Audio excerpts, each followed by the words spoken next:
The worst part about betrayal. It's not just that it comes from family, it's when your sister steals your wedding deposit, wears your dress, and marries your fiancé using your own money. I'm Ava, and the day I came home and smelled her perfume, I thought she stole everything. She didn't know I would steal it all back, plus everything she thought she won. I dropped my suitcase by the door, the wheels spinning slightly before stopping. My heels clicked against the hardwood floor as I moved through the living room, my eyes scanning for any sign that Brielle had been here. I didn't need to look hard. A half-empty coffee cup sat on the kitchen counter, the same brand she always carried in her tote. My heart pounded, but I forced myself to stay calm as I pulled out my phone, checking the notifications I missed during the last 3 days in Chicago. There it was. An email from the Maple Grand, the venue I had spent months dreaming about, the place Ethan and I were supposed to get married in just 4 weeks. I tapped the screen, my thumb trembling as the message opened. Your booking has been successfully transferred to Brielle Collins. I blinked, reading the words again, my breath catching in my throat. My sister's name. On my wedding venue number. This had to be a mistake. I called Kara, pressing the phone to my ear as I paced the kitchen. She picked up on the second ring. Ava, oh God, I've been trying to reach you. Are you okay? What's going on, Kara? My voice came out sharper than I intended.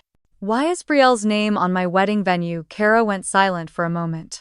I could hear her exhale, the shaky breath she always took when she was about to deliver bad news. Ava, you need to sit down. Just tell me. Brielle and Ethan. They got married 2 days ago. At the Maple Grand.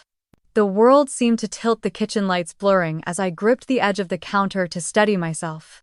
That's not possible. I was just there planning everything. I was. My voice trailed off as I struggled to process the words. I saw it on Instagram. Kara continued, her voice soft. They posted pictures. Brielle was wearing a white dress. Ethan was. They looked. Don't I cut her off, squeezing my eyes shut. My mind was already filling in the details I didn't want to see. I pulled the phone away and opened Instagram with numb fingers. The app loaded slowly, like it knew I was about to witness the moment my life shattered. There it was. Brielle in my dress, the lace sleeves I had chosen so carefully, hugging her arms, standing in front of the floral arch I had picked with Ethan. Her hair was curled softly around her face, her smile, wide eyes bright with happiness.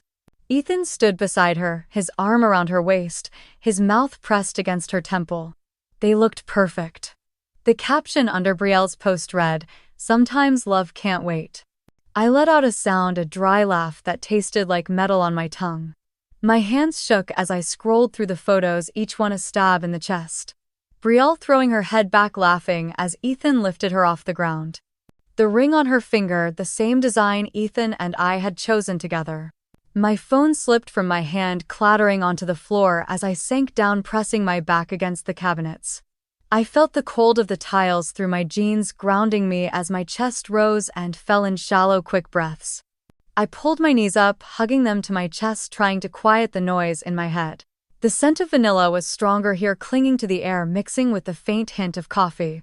She had been here. Before leaving to marry the man I loved. She had stood in this kitchen, maybe laughed, maybe told herself that what she was about to do was right. My sister. My only sister. I leaned my head back, letting the tears fall silently as I stared at the ceiling. The image of Brielle in my dress burned into my mind. I don't know how long I sat there, but the cold from the floor was starting to seep into my bones when my phone buzzed beside me. I wiped my face with the back of my hand and reached for it, half expecting it to be a message from Ethan explaining everything, telling me it was a mistake. It wasn't him. It was a photo from Kara, a screenshot from Brielle's Facebook page. It was the same picture I had just seen, but this time with comments flooding underneath. Friends congratulating them, people I knew from college liking the post, dropping heart emojis as if they weren't witnessing the theft of my entire future. I called Kara. She picked up on the first ring. Ava, oh God, are you okay? Is it true? My voice cracked, but I tried to keep it steady. Did they really get married? There was a pause, a painful silence that filled the space between us before she finally whispered, "Yes." I squeezed my eyes shut, pressing my free hand against my forehead. How long, Kara? How long has this been going on? I don't know everything she said, her voice shaking. But I saw them together a few weeks ago at a coffee shop. I thought maybe it was a misunderstanding, that maybe Ethan was just comforting her or something. I let out a dry laugh, hollow and bitter. Comforting her. Right. Ava, I'm so sorry. I should have told you, but I didn't want to hurt you. Well, you failed. I snapped, the anger boiling over for a moment before guilt crashed over me. I'm sorry, I can't believe this. I know, Kara whispered. Do you want me to come over? I looked around my empty apartment, the apartment Ethan and I had picked together. Every corner felt like a lie now. Number, I need to be alone. Call me if you need anything, okay? I'm here. I know, I whispered before ending the call. I stood up slowly, my legs stiff, and walked toward the bedroom. I opened the closet expecting to see my wedding dress hanging there, but there was only empty space. I reached out, running my hand over the bare hanger, feeling the sharp edge dig into my palm. She took it. Brielle had come into my apartment, into my life, and taken everything that mattered to me. My dress, my venue, my fiancé. She had taken my future and made it hers. I walked back to the living room, each step feeling heavier than the last. I sat on the edge of the couch, pulling my laptop onto my knees. My fingers hovered over the keyboard before I forced myself to open my email again, reading the message from the Maple Grand one more time. Your booking has been successfully transferred to Brielle Collins. $12,000. Money I had saved for years, working late nights, skipping vacations, all so I could have the wedding I had dreamed of since I was a girl. Gone. The notification bar on my laptop lit up with another message, this time from the Maple Grand's payment portal. Final payment received. Thank you for choosing us for your special day. My vision blurred, but I blinked the tears away. I clicked through the payment confirmation, scrolling down until I found the transaction details. Brielle had used my card to pay the final balance. A scream built in my chest, but it came out as a choked sob. I slammed the laptop shut, pushing it away as I buried my face in my hands. Minutes passed before I finally pulled myself together. I wiped my face again, forcing my breathing to slow as I stood and walked to the bathroom. I turned on the faucet, splashing cold water on my face, watching the water drip down the sink. I looked at myself in the mirror. My eyes were red, swollen, and tired, but beneath the exhaustion was something else. Something sharp. I wasn't going to let this break me. I walked back to the living room, picking up my phone from the floor. I scrolled back to Brielle's post, looking at the comments again, reading every fake congratulation, every smiling emoji, every lie. My thumb hovered over the call button on Ethan's contact, but I pulled it back. I wasn't going to give him the satisfaction of hearing me break. Instead, I opened a new message, typing slowly, each letter deliberate, each word heavy. Em đã cướp lễ cưới của chị Brielle, chị sẽ lấy lại tất cả. I hit send and watched the message deliver, the screen lighting up in the dark room. I set the phone down, the weight in my chest shifting, transforming into something cold and steady. She thought she had won. But she had no idea who she was dealing with. I didn't sleep that night. I lay on the couch staring at the ceiling, my mind replaying every moment I had trusted Brielle, every promise Ethan had made, every plan I thought we were building together. By the time the sun rose over Boston, the exhaustion was gone, replaced by a cold, sharp focus I hadn't felt in years. I sat up, grabbing my phone from the coffee table, and scrolled through my contacts until I found my mother's number. My thumb hovered over the call button for a moment before I pressed it, bringing the phone to my ear. She answered on the second ring. Ava. Is everything all right? I closed my eyes, forcing my voice to stay calm. Did you know, Mom, about Brielle and Ethan? There was a pause, a long breath on the other end of the line. Ava, I don't want to get in the middle of this. I felt my jaw clench. So you knew. I didn't know everything, she said quickly.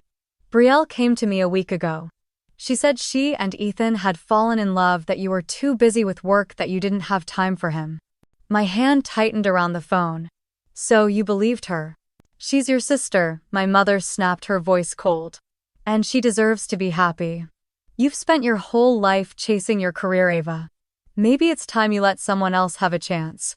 I pulled the phone away from my ear, staring at the screen as if it might crack under the heat building in my chest. When I put it back to my ear, my voice was flat. She used my money, my venue, my dress. And you think she deserves to be happy, Ava? I have to go, I said, ending the call before she could finish. I dropped the phone onto the couch, my hands shaking. I pressed my palms against my eyes, breathing in and out, fighting the sting in my chest. They were all on her side. No one was going to fight for me, so I would fight for myself. The door buzzer rang, cutting through the silence. I pushed myself off the couch and opened the door to Kara, standing there with 2 coffees in her hands, her eyes filled with worry. I brought fuel, she said softly, holding out a cup. I took it, stepping aside to let her in. Thanks. She set her bag down and looked at me. Your mom called me last night. Of course she did. I took a sip of the coffee, letting the heat burn my tongue. Let me guess. She wanted you to check on me, make sure I wasn't doing anything crazy. Kara's eyes softened. She's worried about you. I let out a humorless laugh. She wasn't worried when Brielle was stealing my wedding. Kara sat down on the arm of the chair, her hand resting on my shoulder. You don't have to handle this alone. I looked at her, really looked at her, and for a moment I felt the tears threaten again. But I swallowed them down. I know, I said quietly. But I need to. She nodded, squeezing my shoulder before pulling back. Just promise me you'll think before you act. I didn't answer. I turned away, setting the coffee down as my phone buzzed again on the table. I picked it up, expecting another message from Brielle or Ethan, but it wasn't. It was Jack Foster. I answered, forcing my voice to stay steady. Jack. Ava, he said, his voice deep and calm the way it always was. I just got off a call you're going to want to know about. I turned, meeting Kara's eyes as she watched me carefully. What is it? Ward Holdings, Jack said. They're in trouble. Ethan's been trying to cover it up, but the company's bleeding cash. They're sitting on a mountain of debt, and the board is getting nervous. I felt a slow, cold smile tug at the corner of my mouth. How bad? Bad, Jack confirmed. And Ethan's been pushing for a quick cash injection, trying to keep the family business afloat. He's desperate, Ava. Desperate. The word settled in my chest, igniting something deep within me. I see, I said softly. Thank you, Jack. Ava, I know you're hurting, but be careful, he said. This is business, not personal. I ended the call, lowering the phone as I turned to look at Kara. She was studying me, her eyes wide, waiting for me to speak. What is it? She asked. I took a deep breath, the weight in my chest shifting, sharpening. Ethan is desperate, I said quietly. And I think it's time he learned what happens when he takes something that doesn't belong to him. Kara stared at me, her coffee halfway to her lips, her eyes narrowing as she tried to read my face. Ava, what does that mean? She asked, setting the cup down carefully. It means, I said, my voice calm as I moved to the table, that Ethan thought he could steal my life and walk away. I opened my laptop, the screen lighting up the dim room, the quiet hum filling the silence. My fingers moved quickly, pulling up a search bar. Kara stepped closer, her arms crossed. Please tell me you're not planning something crazy. I ignored her, typing Ward Holdings Boston into the search. Their official website popped up, filled with carefully curated images of Ethan's family smiling at charity events, cutting ribbons at grand openings, shaking hands with politicians. They looked untouchable. But Jack's words echoed in my head. They were not. I scrolled down to the investor section, clicking through to the shareholder reports. It was locked behind a portal, but I didn't need access to know what I was looking for. Kara let out a shaky breath. Ava, just think about this. I glanced at her. I have thought about this. All night. You're talking about getting involved with Ethan's family business. This isn't you. I let out a small, humorless laugh. You're right, it wasn't me. The old me would have cried, would have let them walk away with everything I built, everything I planned, but I'm done being that woman. Kara sat down across from me, her eyes softening. And what exactly are you planning? I took a deep breath, the plan forming in my mind, solid and sharp. If Ward Holdings is bleeding cash, Ethan is going to be looking for investors, for anyone to save him. And he won't be looking too closely at who is buying.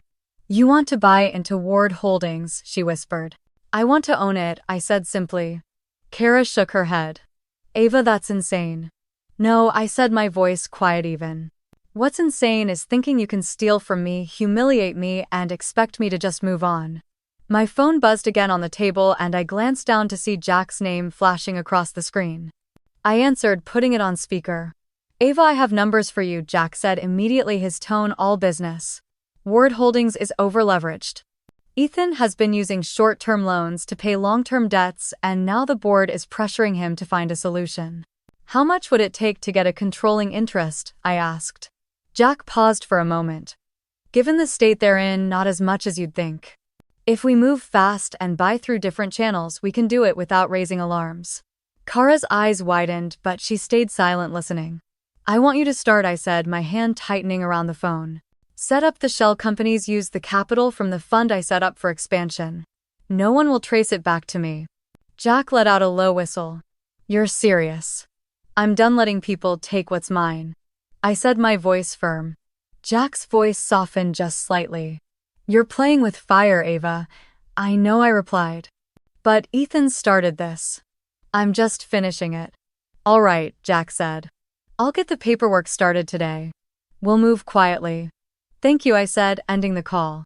The room fell silent again, the weight of what I had just said in motion pressing down on me, but instead of fear there was only a cold certainty. Kara shook her head, her eyes glistening. You're really going to do this? I met her gaze. I don't have a choice. She looked like she wanted to say something else, but she didn't. She just stood and walked over, pulling me into a tight hug. You're not alone, okay? She whispered. I hugged her back for a moment before pulling away, looking back at the glowing screen. I placed my fingers on the keyboard, typed slowly, each letter steady, deliberate. Ward Holdings. Ownership. Acquisition. The cursor blinked, waiting as the plan settled in my mind, solid as steel. They thought they broke me. But I was just getting started. I wasn't the abandoned bride anymore. I was the hunter, and this was my hunt. I spent the next morning sitting at my kitchen table, my laptop open, papers scattered around me, the sunlight cutting through the blinds in sharp lines. The coffee had gone cold hours ago, but I didn't care. Every second counted. Jack called, his voice low, calm, the way it always was when he was working a deal. We've set up 4 shell companies, he said. They'll start buying up shares today, small amounts, nothing that will draw attention. I pulled the laptop closer, checking the accounts, watching the numbers shift. Good. You sure about this, Ava? Jack asked, and for a moment I could hear the concern beneath his professional tone. I glanced around my apartment at the empty space where my wedding dress used to hang, at the photos of Ethan and me I had thrown into a box by the door. I've never been more sure about anything, I said. Jack let out a breath. All right. We'll move fast. The call ended and I sat back for a moment, letting the weight of what I was doing sink in. But there was no fear. Just a quiet, cold certainty. Ethan was busy, too busy to notice. He was posting smiling photos from the beach, Brielle beside him, her hand on his chest, her ring glittering in the sun. Their captions were full of hearts and empty promises, and I knew the truth. Behind those smiles, Ethan was drowning in debt, scrambling to keep his family's company alive while pretending everything was perfect. He didn't see me coming. I kept working, moving money, signing documents. Jack sent over each signature a promise to myself that I would not let them win. The shares came in slowly, unnoticed, hidden behind layers of names and quiet transactions. Late that afternoon, I got a text from Jack. I let out a breath. I didn't realize I had been holding my fingers tapping against the table as I stared at the screen. 20% was a start. I closed my laptop, standing to stretch my body, aching from sitting too long. I walked to the window, looking out at the city below, the traffic, moving people living their lives, unaware of the war I was waging from my kitchen. My phone buzzed again. Another text from Jack. Brielle has accounts receiving payments from Ward Holdings. Looks like Ethan is funneling money to her under the radar. I froze reading the words again, the anger building in my chest. Of course he was. Ethan wasn't just using her to hurt me, he was using her to hide his mess. I sat back down, pulling my laptop closed, searching through the public records, the small payments, the patterns that Jack had flagged. The accounts were in Brielle's name, but the transfers came directly from Ward Holdings, labeled as consulting fees and investment distributions. She had no idea she was being used. I leaned back, rubbing my temples, letting the anger settle into resolve. If Ethan wanted to play dirty, I would play smarter. I opened a new message, typing slowly, each word deliberate, each letter a promise. Thank you for giving up the wedding venue, Brielle. I hit send, watching the message deliver, knowing it would shake her, knowing it would remind her exactly who she had crossed. I set the phone down, the glow of the screen, fading the quiet of the apartment pressing in around me as I closed my eyes, breathing out slowly. The hunt had begun, and I wasn't going to stop until everything Ethan tried to steal from me was mine again. I glanced at the clock on the oven, the minutes crawling past as the city outside shifted from the soft glow of afternoon to the cold silver of evening. My laptop hummed quietly, the screen filled with transaction confirmations, stock purchase agreements, and encrypted messages from Jack. Each click of the mouse felt like a drumbeat in my chest. I opened the secure chat Jack had set up, watching as new documents uploaded in real time. The latest update showed we had crossed 27%, inching closer to the tipping point where I could force Ethan's hand. Good progress, Jack had typed earlier. Ward Holdings CFO just filed a request for emergency funding approval. They're getting desperate. I traced the edge of my coffee cup with my finger, the ceramic cool against my skin. Ethan was probably too busy posing for staged honeymoon pictures, with Brielle posting smiling photos with captions about love and forever, while the ground beneath him cracked wider with every dollar he spent that wasn't his. A notification pinged. Payment confirmation, Jack messaged. 3% more locked. 30%. I exhaled, letting the air leave my lungs slowly as the number settled in my mind. The more I took, the closer I came to the moment I could walk into a boardroom and watch Ethan's smile shatter. I scrolled through the payment receipts, each one tied to the shell companies Jack had organized. The addresses were scattered across Massachusetts, Delaware, Nevada, each company nothing more than a quiet paper trail that led back to me. The laptop chimed again, and I clicked the notification. Jack had sent over screenshots showing small regular payments from Ward Holdings to an account under Brielle's name. The memo lines read, Consulting Advisory Personal Development. Lies.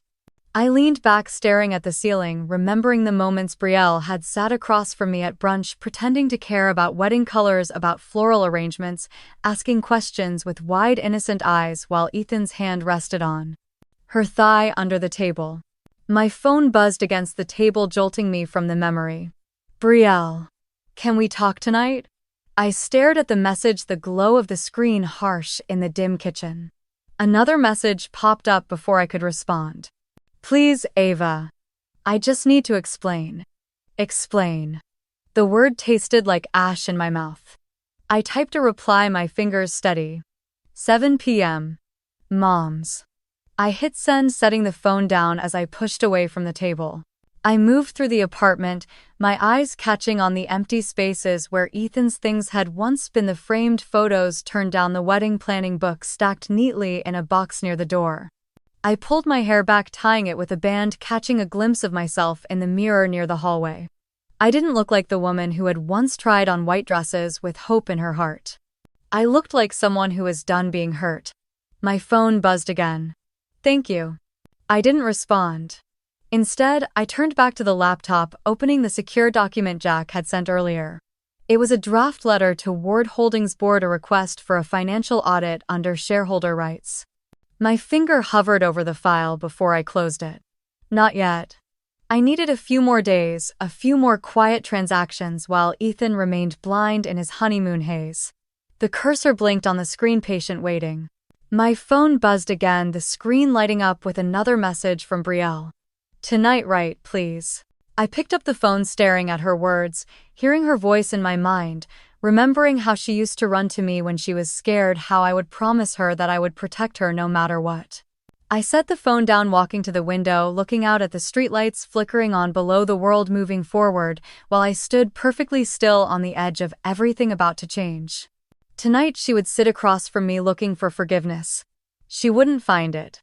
The hunt was still on, and I was just getting started. I didn't knock when I walked into my mother's house that evening. The door was unlocked, just like it always was, and the smell of lavender and old wood hit me as I stepped inside. Brielle was already sitting at the kitchen table, her hands wrapped around a mug she wasn't drinking from. She looked up, her eyes, red makeup smudged at the corners the way it always did when she cried. I stayed standing, letting the silence stretch, letting her feel it. "Ava," she started, her voice small, breaking. I raised an eyebrow, waiting. She swallowed, setting the mug down with shaking hands. "I didn't want it to happen like this." "Really?" I said, my voice calm, flat. "Because it sure looked like you did." She flinched, her shoulders curling in on themselves. "Ethan said you were too busy, that you didn't love him anymore, that you—" "Stop." I cut her off, stepping forward. "You knew exactly what you were doing." Tears slipped down her cheeks, and she wiped them away quickly.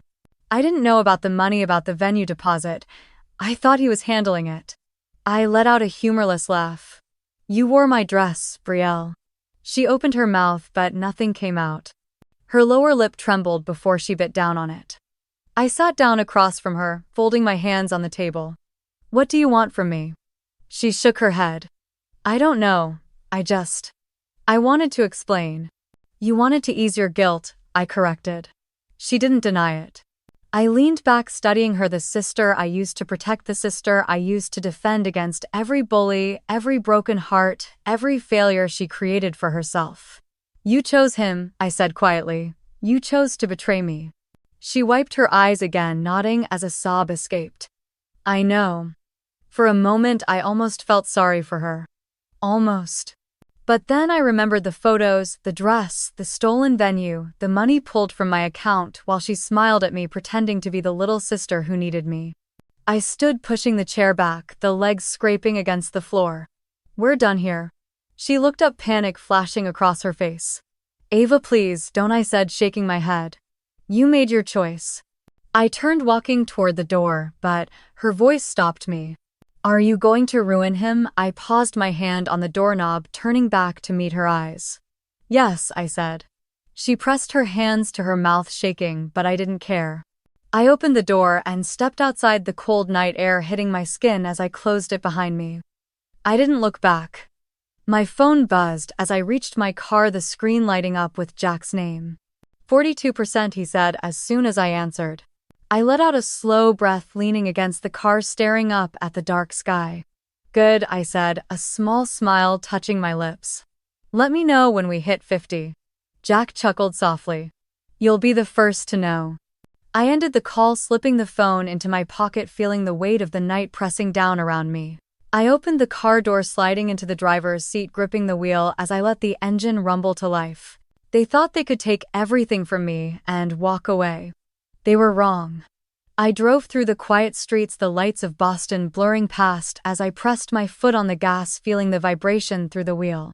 My phone buzzed in the cup holder, Jack's name lighting up again. "Le Papillon," he said without greeting.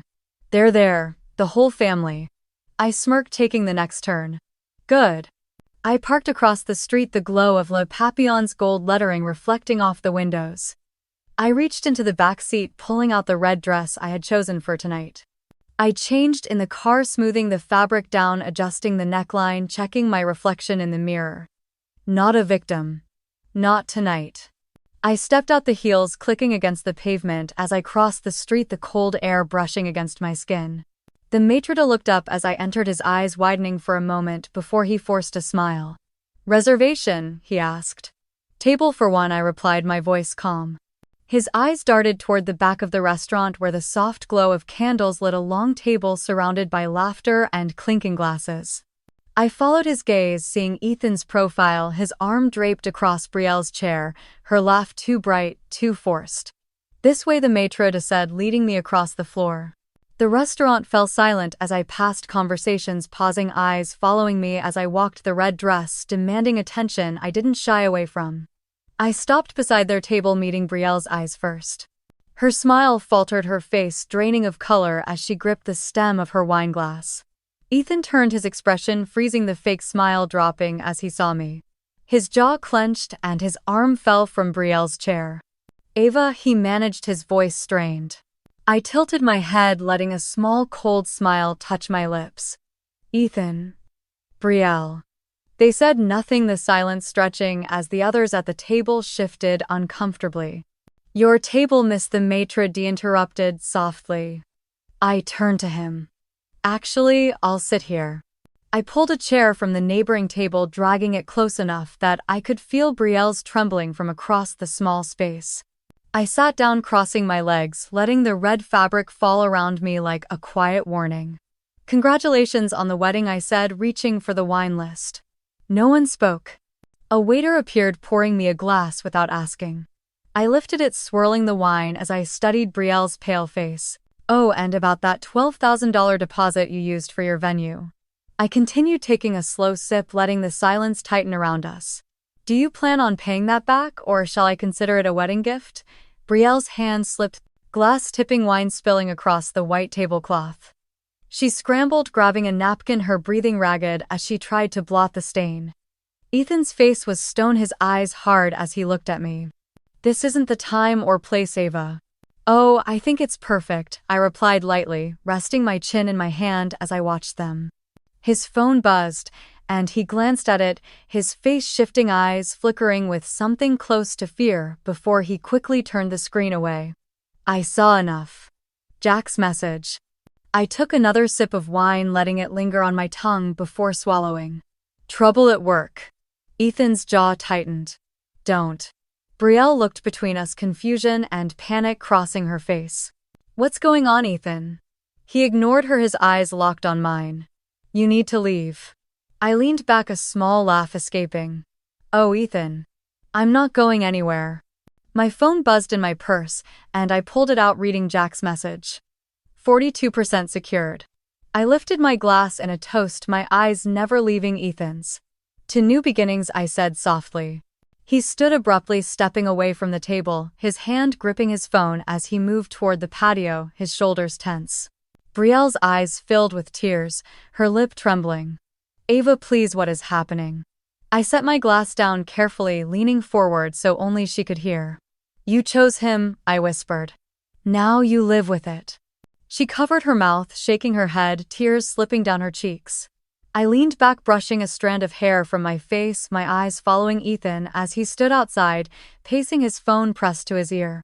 I reached for my glass again, lifting it slowly, letting the candlelight catch the deep red of the wine. Get ready, I whispered, watching him through the glass. Next week will be your nightmare. When you realize your sister has been betrayed by the same man who betrayed you, hatred shifts into cold contempt. I left Le Papillon without looking back, the cold air hitting my skin as I walked to my car, the heels of my shoes cracking against the pavement. I let the silence of the drive clear my mind, the city lights flashing past as I planned the next move. The next morning, I found Colin waiting near the lobby of my office building, his dark hair messy, his tie loosened like he hadn't slept. His eyes were sharp, holding that restless energy only a reporter who smelled blood carried. Ava Collins. He asked, his voice steady but low. Yes, I replied, adjusting my bag on my shoulder. I'm Colin Hayes, Boston Financial Times, he said, flashing his badge before slipping it back into his pocket. I think we need to talk about Ethan Ward. I studied him for a moment, then tilted my head toward the cafe across the street. 10 minutes. Inside, he set his recorder on the table, but I reached over and turned it off. Off the record, I said. He hesitated, then nodded, pulling a manila folder from his satchel and sliding it across the table to me. I opened it, scanning the printed statements, the transaction IDs, the list of payments, Ethan's name. Ward Holdings. Transfers labeled employee fund disbursements, amounts that added up to millions. 3 million, to be exact. Company funds, Colin said, tapping the page. Filtered into accounts under your sister's name. My eyes flicked up to meet his. Brielle. He nodded, taking a sip of his coffee. She's listed as the primary on the accounts. Ethan's been hiding behind her, using her name to launder the money.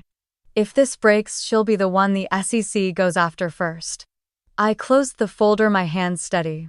Why come to me? Because I know what he did to you, he said simply. And because I don't like watching him ruin another woman's life. I leaned back, studying him. Another woman, Colin exhaled, rubbing his jaw. Rachel Turner. A teacher from Vermont. He dated her, convinced her to co-sign on a business loan, drained her savings, then disappeared. Left her in debt while he moved on to the next target. Rachel. Another victim. I let the silence stretch, the weight of everything pressing against my ribs. Brielle wasn't just foolish, she was another piece on Ethan's board, a pawn he used while she smiled in her wedding dress. But she still chose him over me. I closed the folder, sliding it back to Colin. I need copies of everything. He pulled out a flash drive, placing it on the table. Already prepared. I slipped it into my purse, standing up. You'll get your story, Colin, just not yet. He nodded, his eyes following me as I left the cafe, the cold air biting at my face as I stepped back into the street. In my car, I plugged the flash drive into my laptop, watching the files load, the evidence clear and cold in black and white. Payments. Names. Dates. The silent testimony of betrayal and greed. I could feel anger rising again, but it wasn't hot this time. It was clean, cold, purposeful. I opened my phone, scrolling through the messages from Brielle, her desperate attempts to reach out, the empty apologies, the pleas for me to listen. She didn't know she was drowning. I typed a new message, my fingers moving steadily, each word. Final, want out, meet me. 8 p.m. Tonight. I hit send, watching the message deliver before locking the screen and setting the phone on the seat beside me. It was time to end this. And it would start tonight. I parked in the back corner of the cafe lot, watching the rain smear across the windshield, the wipers squeaking as they cleared the view. The neon sign buzzed softly, flickering against the puddles outside. My phone buzzed. I'll be there, Brielle had texted, her words clipped, scared. Good. I shut off the engine, slipping the flash drive Colin had given me into my coat pocket, feeling its weight against my chest as I stepped out into the rain. Inside, the cafe was nearly empty, the warm scent of coffee clashing with the cold, wet air still clinging to me.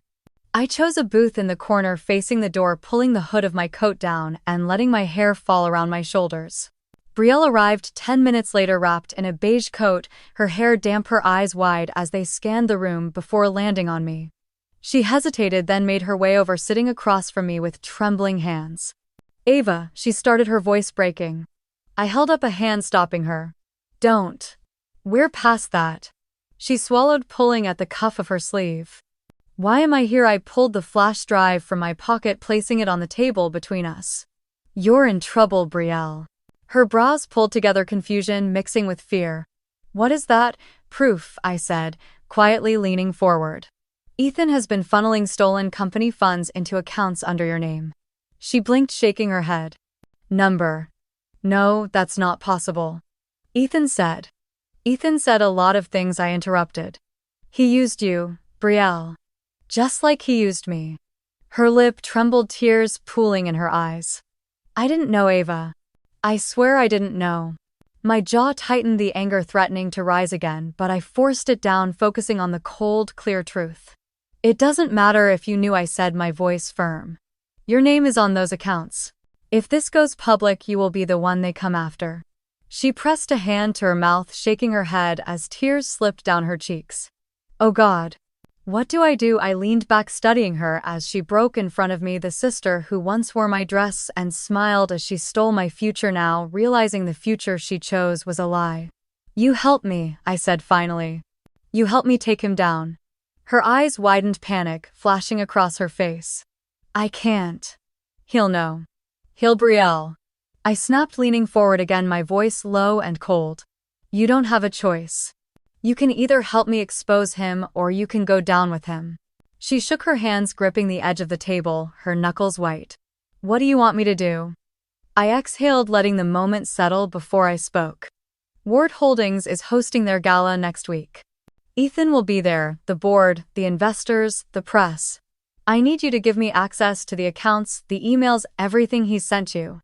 We expose him publicly, cleanly, with proof. Her eyes darted away, guilt flashing across her face. They'll hate me. They already do, I said softly. She looked back at me, tears still falling, but there was something else in her eyes now. Fear, yes, but also a spark of the sister I used to know. Okay, she whispered. Okay, I'll help you. I nodded once, pushing the flash drive toward her. Don't let him see this. We'll meet again tomorrow. I'll tell you exactly what to do." She reached for it with shaking hands, clutching it like it was the last piece of hope she had left. She stood pausing as she looked down at me. "Ava," she whispered. "I'm sorry. I didn't respond." She turned and left the bell above the door ringing softly as she stepped out into the rain. I closed my eyes for a moment, letting the noise of the cafe fade, the plan locking into place in my mind. This was it. The final move was coming. Brielle showed up late, her hair damp from the drizzle, her face pale and streaked with tears as she slid into the booth across from me. She couldn't meet my eyes. I pushed the coffee I ordered for her across the table, the steam curling into the air between us. She wrapped her hands around the cup, but didn't drink. "Ava," she whispered, her voice cracking. "I don't know what to do." I studied her, letting the silence tighten until she squirmed, her fingers trembling against the cup. "You're going to tell me everything," I said quietly. She flinched, her shoulders curling inward as her eyes finally lifted to meet mine, glassy and terrified. I didn't know. She started shaking her head. "Ethan told me it was for us, for our future, that it was just investments." I pulled out the printed transaction records, laying them on the table one by one, each line highlighted, each number, screaming the truth. $3 million. Ward Holdings, Brielle's name. She stared at them, her lip trembling, tears sliding down her cheeks as she reached for one page with shaking hands. "He said it was just paperwork," she sobbed. "He said he needed me to sign because it was easier, that it was all legal." "Did you even read them?" I asked, my voice low, cold. She squeezed her eyes shut, shaking her head, the tears falling faster. "I trusted him." I let the moment hang there, watching her break piece by piece the truth she had been hiding from herself, tearing her apart in front of me. "You slept with him while he was with me," I said, my voice flat. She sobbed harder, pressing her hand to her mouth as her shoulders shook. "I'm sorry, Ava. I'm so sorry." I pulled out the small recorder from my coat pocket, setting it on the table and pressing record, the red light blinking quietly. "Say it," I ordered. Her eyes widened, but I didn't look away. "Say what you did." She sobbed again, her breath catching, before she finally spoke, her voice a broken whisper. "I changed the name on your venue deposit. I took your dress. I slept with Ethan while he was with you. I signed the papers he gave me. I didn't know it was stolen money. I didn't know." The words spilled out, each one another nail in the coffin she had built for herself. I leaned back, letting her words settle into the recorder, the truth filling the silence between us. She wiped her face with the back of her hand, breathing hard, her eyes begging for something I wasn't going to give. "Are you ready to help me?" I asked. She looked away, her gaze dropping to the papers scattered on the table, her fingers tracing the lines, the numbers, the evidence of her betrayal. "If you don't help me," I said, my voice soft but sharp, "you're going down with him." She let out a broken sob, pressing her palm to her forehead, shaking her head before she finally nodded. "What do you need me to do?" she whispered. I reached across the table, stopping just short of touching her hand. "You're going to be my witness at the gala," I said. "You're going to tell the board, the press, everyone exactly what Ethan has done." She closed her eyes, tears slipping down again as she nodded, her shoulders sagging with the weight of her choice. "Okay," she whispered. I picked up the recorder, shutting it off, the red light blinking out as I slipped it back into my pocket. Brielle stayed there, her hands still wrapped around the coffee she never drank, her eyes vacant, broken. I stood, slipping the papers back into my bag, looking down at her one last time before turning to leave. As I stepped into the cold night, I pulled out my phone, typing a message quickly before slipping it back into my pocket. "Get your camera ready. Tomorrow night, Ethan falls." I stood for a moment on the sidewalk, letting the cold seep into my skin, grounding me. The neon lights of the cafe flickered above, reflecting off the wet pavement as cars passed, their tires hissing in the rain. My heart was calm. I walked to my car, each step steady, each breath controlled. When I reached the door, I paused, glancing back at the window where Brielle had sat moments ago, her face pale, streaked with tears, her hands shaking as she confessed everything. She would never be the same again. Neither would I. I drove through the south end, the road slick and quiet, the wipers thumping a slow rhythm as I planned the final details in my head. Tomorrow was the gala. Tomorrow was the moment everything would break open. I parked outside my building, taking the stairs up instead of the elevator, each step deliberate, each second, a reminder that this was my choice. I unlocked the door, stepping into the silence of my apartment. I placed the recorder on the kitchen counter, staring at it as if it might speak, the weight of Brielle's confession still heavy in the room. Her voice had been small, broken. I took your venue. I wore your dress. I slept with Ethan. I signed everything.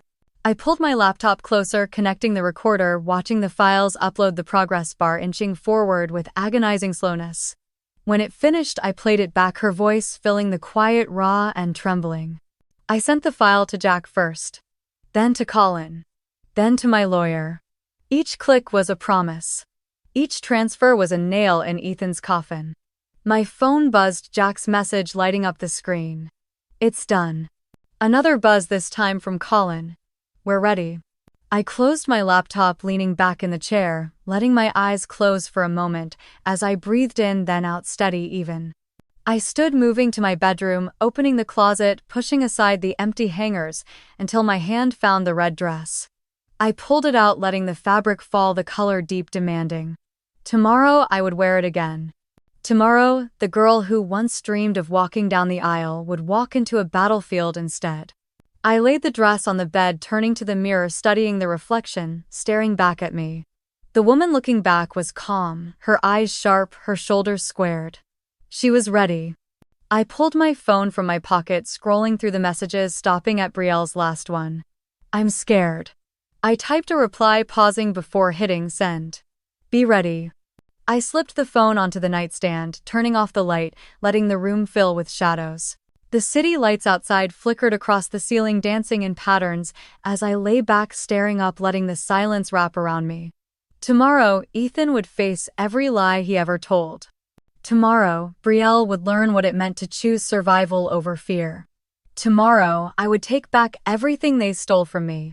I closed my eyes, letting the darkness settle as my mind played through the plan, each step clear, each move precise. Tomorrow was the end of Ethan's story. And the beginning of mine. I zipped up the red dress, smoothing it over my hips, letting the fabric settle around me like armor. The mirror reflected a woman I almost didn't recognize, one who was done hiding, done begging. My phone buzzed. We're outside, Colin's text read. I grabbed my clutch, sliding the recorder inside, taking one last look around the apartment before shutting off the light. The air outside was sharp, the city humming with Friday night energy as I stepped into the waiting car. Colin sat in the back, adjusting his camera, while Jack was in the front, tapping something into his phone. You ready? Colin asked, looking up.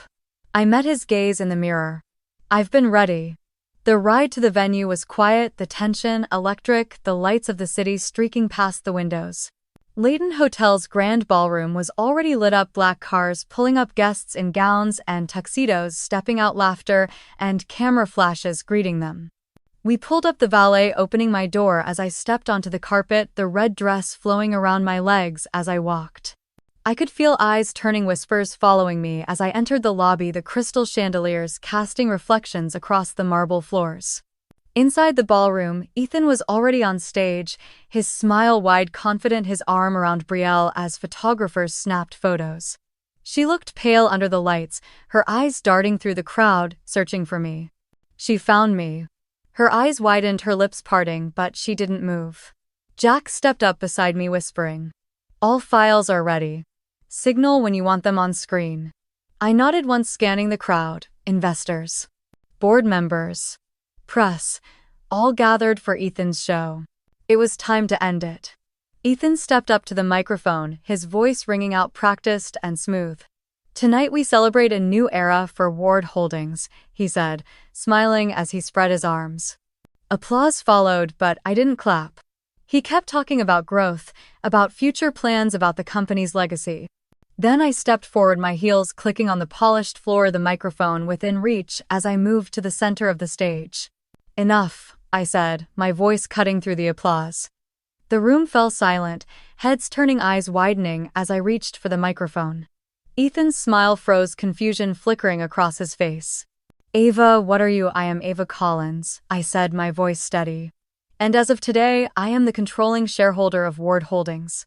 Gasps rippled through the crowd, cameras flashing as reporters leaned forward. Ethan's face drained of color. You're lying. I turned toward Jack, giving him a small nod. The screens behind us lit up, images flashing, bank statements, transactions, emails, Ethan's signature, Brielle's name on account after account, the stolen funds mapped out in cold, brutal clarity.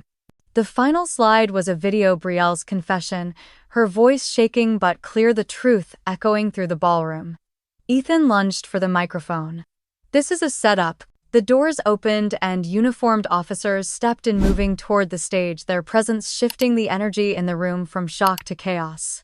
Brielle was crying now, her hands covering her mouth as she backed away, tears streaking her makeup. Ethan spun toward her. You did this, you enough, I said again, stepping between them. He glared at me, eyes wild, sweat beading on his forehead as the officers grabbed his arms. You think you've won, he shouted, struggling against them. You think this is over, I met his gaze, unflinching. It's over, I said, calmly. They snapped the cuffs around his wrists, the metallic click, final sharp echoing in the silence before the reporters erupted with questions, cameras flashing like lightning. Ethan's eyes locked on mine, burning with hatred as they dragged him through the crowd. I turned toward Brielle, who sank to the floor crying as she buried her face in her hands. I knelt beside her, placing a hand on her shoulder. It's done, I whispered. She looked up at me, her eyes red, her breath shaking, but there was something else there too. Relief. I stood smoothing the red dress, letting the fabric settle as I looked around the ballroom. The room buzzed with whispers, reporters leaning over, barriers, flashes still sparking as officers led Ethan toward the exit. His eyes stayed on me, hate burning, his mouth twisting as he shouted over the noise. You think this makes you better, Ava? You think you're clean? I tilted my head, letting a cold smile touch my lips. I'm not you, Ethan. He tried to lunge, the officers tightening their grip, dragging him backward as his shouts echoed. This isn't over. The doors closed behind him, the noise outside muffled, leaving a heavy silence in the ballroom. Brielle was still on the floor, shaking, her mascara streaking down her cheeks.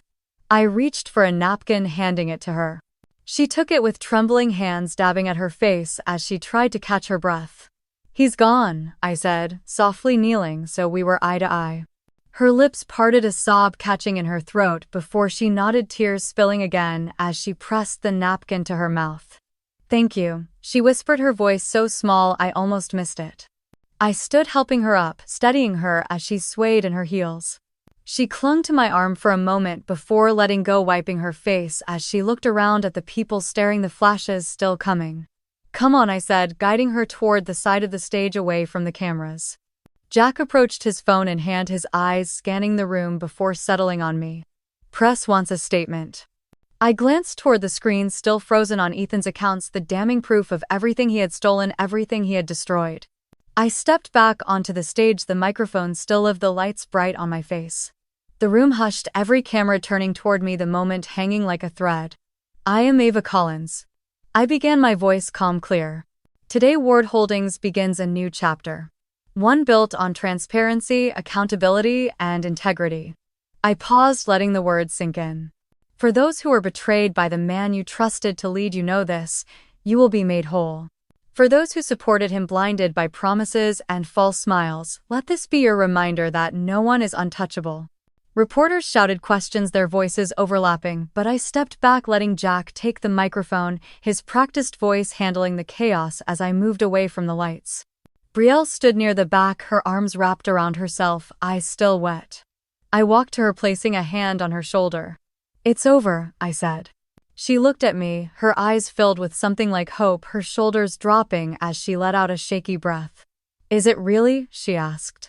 I glanced back at the stage, at the flashing cameras, the board members gathering, the staff whispering, the investors shifting with uncertainty. For him, yes, I replied.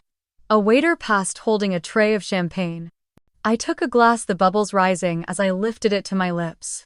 Across the room, the screens flickered off, leaving the ballroom in a hush as the reality of what had happened settled into every corner. I sipped the champagne, letting the taste linger before swallowing. The future you thought you stole, Ethan. I took it back. I set the empty glass on the tray of a passing waiter, stepping away from the chaos that still buzzed behind me. The flashes of cameras, the hum of whispered questions, the board members murmuring in corners as they absorbed the truth. I left it all as I walked through the marble hallway toward the exit. The cold air outside bit at my skin, but I welcomed it, letting it clear the last of the tension from my shoulders. I lifted my chin, inhaling the night air, tasting the freedom I had fought to reclaim. I didn't look back. The following morning, I stepped into the Ward Holdings building through the front doors, my heels striking the floor in a rhythm that felt like a heartbeat. Employees paused as I passed, some offering hesitant smiles, others avoiding eye contact, uncertain of the change that was coming. They would learn soon enough that I wasn't here to destroy what was left. I was here to rebuild. I took the elevator to the top floor, the doors opening to the executive level, the place where Ethan once stood, making empty promises and backroom deals while people's futures hung in the balance. I unlocked the office, my office now, and stepped inside. Sunlight streamed through the tall windows, catching on the sleek glass table where piles of paperwork waited for me. I shrugged off my coat, hanging it neatly before taking my seat. A single folder sat in the center of the desk marked Employee Restitution Fund. I flipped it open, scanning the signatures, the names of people Ethan had lied to, stolen from, ruined. Each name was a promise I was keeping. I signed the authorization, closing the folder gently. A knock came at the door. "Come in." Brielle stepped in, her hair tied back in a low ponytail, her face pale but determined. She clutched a stack of files to her chest, her eyes darting around the office before meeting mine. "They're ready for processing," she said, her voice low. I nodded, gesturing for her to place them on the desk. She did, carefully aligning the edges before stepping back, wringing her hands together. "How are you handling the calls?" I asked. She swallowed, her eyes flickering. "Some of them yell, some cry. Some thank me. I'm trying." I studied her for a moment, the sister who once wore my dress, who stood beside Ethan as he destroyed lives, who now stood here, trying to make it right in the only way she could. "You're doing the work," I said simply. She nodded, blinking rapidly before she turned to leave. "Brielle."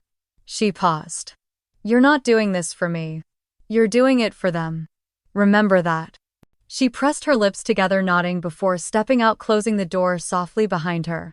I leaned back in the chair, letting the quiet settle. The city moved outside, alive, uncaring, full of people who would never know the battle that had been fought in the boardrooms and courtrooms of this building. But I knew, and that was enough. The phone on my desk buzzed. Ethan Ward was sentenced to 15 years, Jack's message read. "It's done." I closed my eyes, letting out a breath I hadn't realized I was holding. The weight of it wasn't joy or even satisfaction. It was peace. A buzz followed another message, lighting up my screen. "Dinner tonight, you owe me a drink." Colin's name flashed, the memory of his steady presence during the storm pulling a small smile from me. I typed back quickly. 7 p.m. "Don't be late." I set the phone down, turning my gaze toward the skyline, the light shifting across the glass as the day moved forward. I once thought the future was a wedding in white, a shared last name, a perfect life crafted in soft colors and laughter. I learned that the future is what you take back for yourself. And no one would ever steal mine again. I checked the time, closing the final file on my desk, the soft click of the folder echoing in the quiet office. Outside the glass windows, the city lights began to blink on one by one as dusk settled over Boston. A knock came at the door, light hesitant. "Come in," I called, leaning back. Brielle stepped inside, holding a stack of documents, her hair pulled back, the dark circles under her eyes, proof she was working, really working. She set the papers down, keeping her hands on them for a moment before looking up. "All the restitution checks for this week are processed," she said, her voice steady if quiet. "Good." I replied, nodding once. She didn't move, her hands flexing against the edges of the folder, her eyes dropping to the floor. "I'm trying, Ava." I watched her, letting the silence settle until she lifted her gaze, her eyes damp but clear. "I know," I said. "And you'll keep trying." She nodded, swallowing hard before turning to leave. At the door, she paused, glancing back over her shoulder. "Thank you for letting me fix what I can." I held her gaze. "Just keep going." The door closed softly behind her, leaving me alone in the office again, the hum of the city below like a heartbeat under the glass floor. I stood walking to the window, pressing my hand against the cool pane as I looked down at the streets I once crossed with Ethan's hand in mine, with dreams I thought were real. Dreams he tried to take. Dreams I reclaimed piece by piece. My phone buzzed on the desk, a message lighting up the screen. Dinner, don't make me sit alone. Colin. I let out a breath, a smile pulling at my lips as I grabbed my coat, shrugging it over my shoulders before flicking off the light and closing the door to my office behind me. The restaurant was warm, the smell of roasted garlic and wine drifting through the air as I stepped inside. Colin was already at a small table by the window, a glass of water in front of him, his jacket draped over the back of his chair. When he saw me, he stood smiling, something in his eyes softening that knot in my chest that I hadn't realized was still there. You made it, he said, his voice low, steady. I did, I replied, letting him pull out my chair as I sat. We ordered simple dishes, letting the conversation drift through soft laughter and quiet moments. For the first time in what felt like forever, I wasn't thinking about revenge or loss or betrayal. I was thinking about now. About the warmth in Colin's eyes when he listened. About the way the world felt when I wasn't bracing for a fight.